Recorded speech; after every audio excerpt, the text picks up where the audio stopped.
안녕하세요. 하루 필수 말씀 충전 하필 큐티 조정환입니다. 오늘 함께 나눌 하나님 말씀은 역대하 20장 20절에서 21장 1절까지 말씀 함께 나누겠습니다. 백성은 다음 날 아침 일찍 일어나서 드고와 들로 나갔다. 나갈 때에 여호사밧이 나서서 격려하였다. 유다와 예루살렘 주민은 내가 하는 말을 들으십시오. 주 우리의 하나님을 믿어야만 흔들리지 않습니다. 주님께서 보내신 예언자들을 신뢰하십시오. 우리는 반드시 이깁니다. 여호사밧은 백성들과 의논한 다음에 노래하는 사람들을 뽑아 거룩한 예복을 입히고 군대 앞에서 행진하게 하였다. 그는 또 노래하는 사람들이 주님께 감사하여라, 그의 인자하심이 영원하다 하면서 주님을 찬양하게 하였다. 노래하는 사람들이 그렇게 노래를 부르니 주님께서 복병을 시켜서 유다를 치러 온 암몬 자손과 모압 자손과 세일산에서 온 사람들을 치게 하셔서 그들을 대파하셨다. 오히려 암몬 자손과 모압 자손이 짝이 되어서 세일산에서 온 사람들을 모조리 쳐 죽이는 것이 아닌가. 세일산에서 온 사람들을 쳐 죽인 다음에는 암몬 자손과 모압 자손이 서로 쳐 죽였다. 유다 사람들이 들판이 내려다 보이는 망대에 이르러서 보니 적군이 하나도 살아남지 못하고 모두 죽음이 되어 땅에 엎어져 있었다. 여호사밧이 백성을 데리고 가서 전리품을 거두어 드렸다. 전리품 가운데에는 상당히 많은 물건과 옷과 귀중품이 있었다. 그래서 각자가 마음껏 탈취하였는데 전리품이 너무 많아서 운반할 수가 없었다. 전리품이 이처럼 많아서 그것을 다 거두어 드리는 데에 사흘이나 걸렸다. 나흘째 되던 날에 그들은 브라가 골짜기에 모여서 거기서 주님을 찬양하였다. 오늘날도 사람들은 그곳을 찬양, 브라가 골짜기라고 부른다. 유다와 예루살렘 모든 사람이 여호사밧을 앞세우고 기쁨에 넘쳐 예루살렘으로 개선하였다. 이것은 주님께서 원수들을 쳐서 이겨서 유다 백성을 기쁘게 해주셨기 때문이다. 사람들은 검은고와 수금과 나팔을 합주하며 예루살렘에 이르러 주님의 성전으로 나아갔다. 이방 모든 나라가 주님께서 이스라엘의 원수들을 치셨다는 소문을 듣고 하나님을 두려워하였다. 여호사밧이 다스리는 동안 나라가 태평하였다. 하나님께서 사방으로 그에게 평안함을 주셨기 때문이다.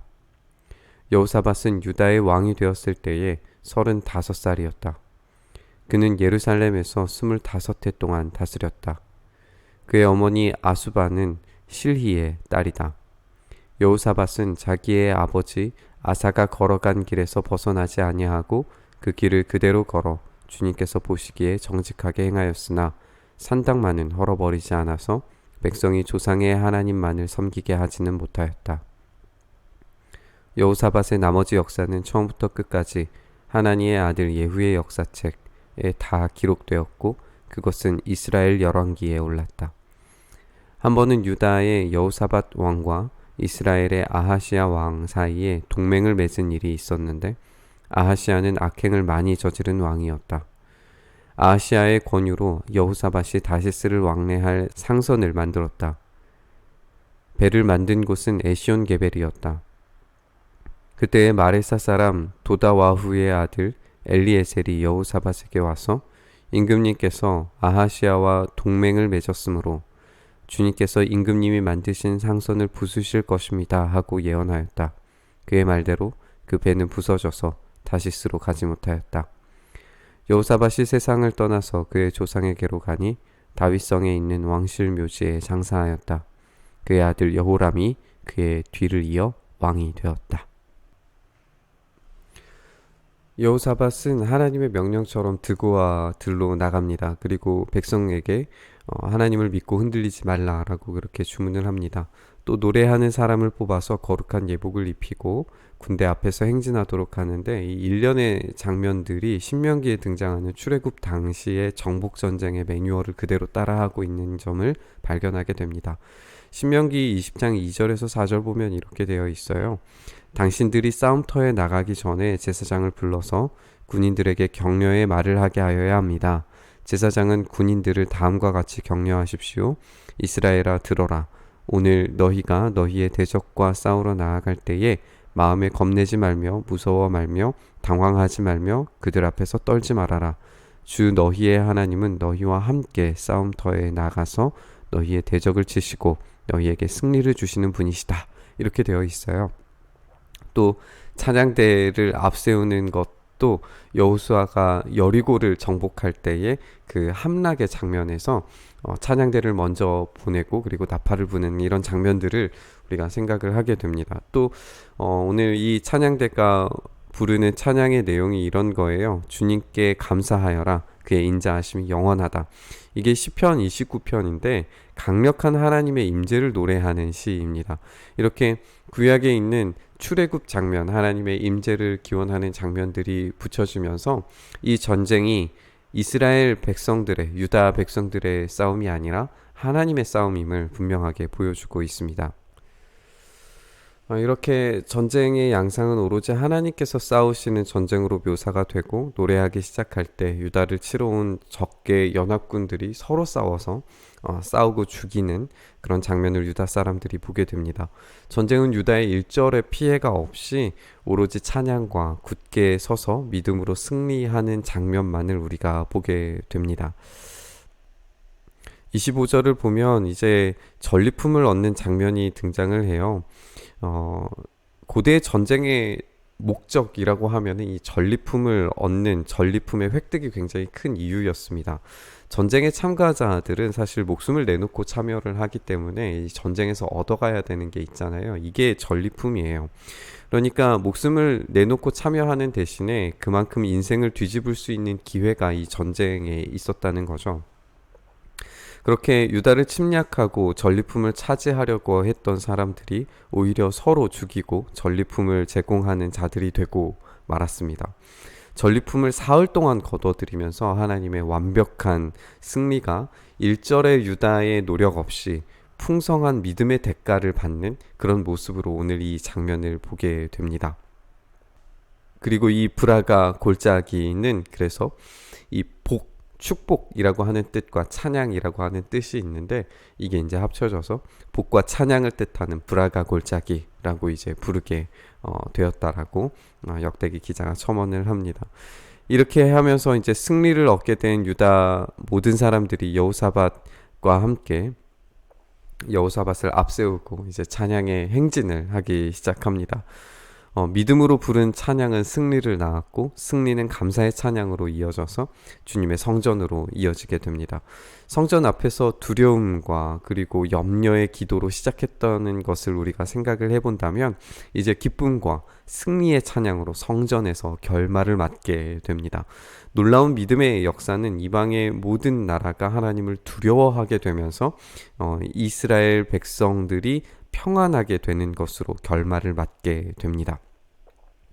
성전에서 두려움에서 기도했던 기도가 찬양으로 끝나는 이 놀라운 은혜의 이야기가 결국에는 샬롬을 가져오는 이 위대한 승리로 이어지는 것을 보게 됩니다. 여호사밧의 이제 죽음 공식이 시작이 되는데요. 그는 35살의 왕이 되었고 25해 동안 다스렸다 이렇게 설명을 합니다.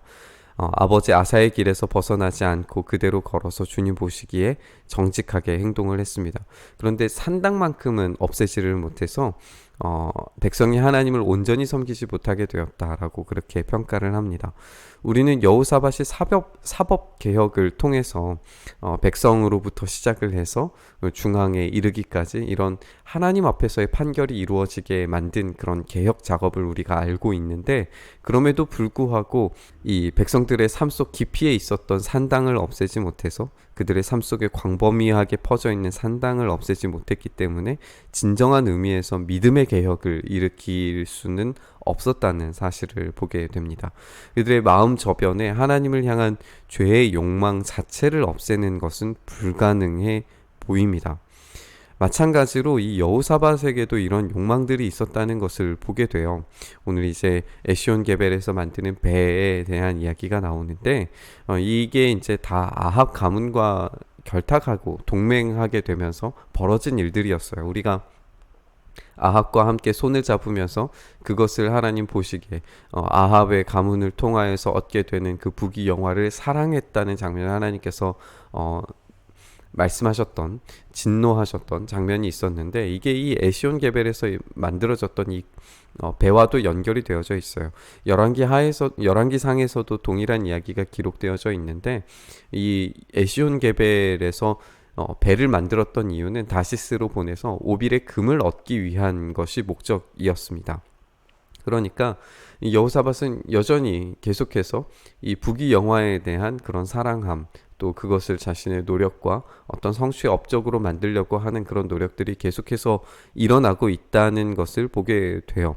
분명히 하나님을 의지하고 선한 의지를 가진 그런 왕이었지만 그 속에 욕망은 계속해서 실책을 낳았고 결국에는 배가 깨지고 계획은 실패로 돌아갑니다.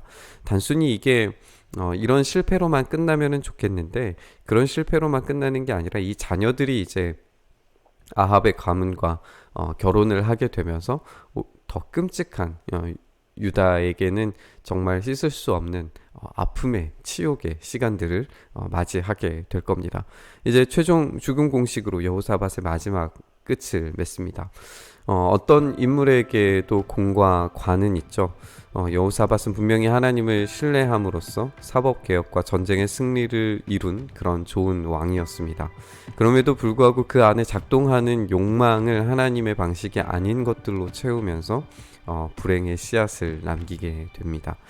우리의 인생에도 하나님만 의지하면서 얻은 어떤 승리의 기억이 있는가 하면은 우리의 실수와 잘못된 결정으로 있게 되는 하나님의 때리심이 따르기도 합니다. 우리가 기억해야 되는 것은 우리의 인생을 유지하고 이끌어가는 것이 오로지 하나님의 은혜로만 가능하다는 사실입니다. 우리의 힘과 노력으로 하려는 모든 것들을 하나님께서 무위로 돌리실 겁니다. 오직 하나님을 의지하면서 믿음 위에 굳게 설 때만 우리의 기대와 다른 풍성함을 누릴 수 있게 됩니다. 우리의 삶 속에 여전히 남아있는 욕망의 씨앗, 그리고 산당, 에시온 게벨 이런 것들이 무엇인지 우리가 생각을 해보면서 하나님만 더 간절히 바라보는 우리 되었으면 좋겠습니다.